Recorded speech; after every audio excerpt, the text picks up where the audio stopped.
McSherry. Very much, Cahirlock. I'd like to call for an urgent debate, which I'll explain in the earlier part of next week. The Taoiseach is today in Davos with all the hobnobs of the world discussing the future for the subordinates, which happen to be the people. Quite comically, the main focus of the Taoiseach's address, with some other leaders from Finland and the Netherlands, Deputy Prime Minister of the Deputy Chancellor, rather, of Germany. And the Taoiseach spoke of what he called the chasm of disconnection, that the chasm of disconnection cannot continue. And I think this is rich and certainly comical, coming from the man who was so connected to his people that he took medical cards from people who were dying, so connected to his people that 350,000 students are not at school today preparing for their examinations, as they should be. So connected to his people that when today the waiting lists are announced throughout the country, we will see an increase. So connected to his people that the indictment within the CSO announcement this morning, that 1 child out of every 8 is starving, that 1 child out of every 8 has no heat. That is the man who champions the promotion of ridiculing the chasm of disconnection in a European context, when he himself is totally and completely disconnected from what the people want. He was patting himself on the back by bringing great stability faced with the challenges, having followed the Brian Lenihan plan in terms of stabilizing the economy. Yet went to that same Davos and said how the people were reckless and everybody partied.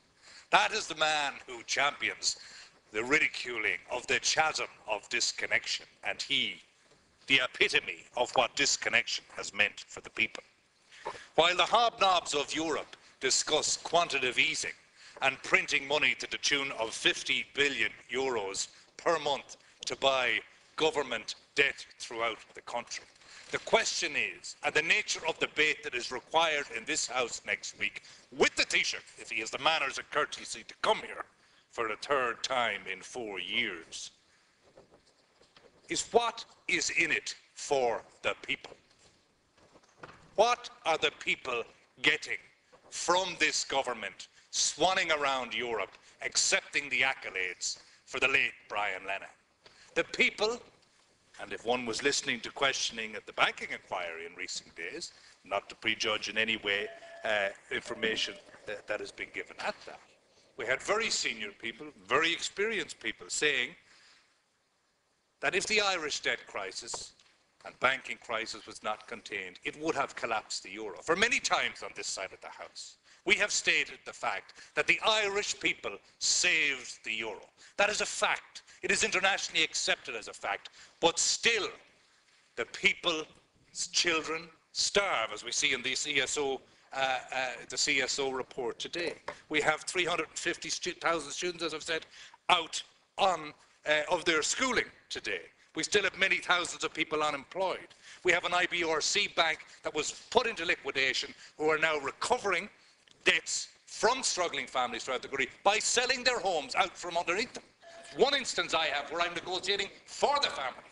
They are forcing the people out of their house without giving them the full suite of measures in terms of workout solutions, such as split mortgages, much trumpeted throughout the airways.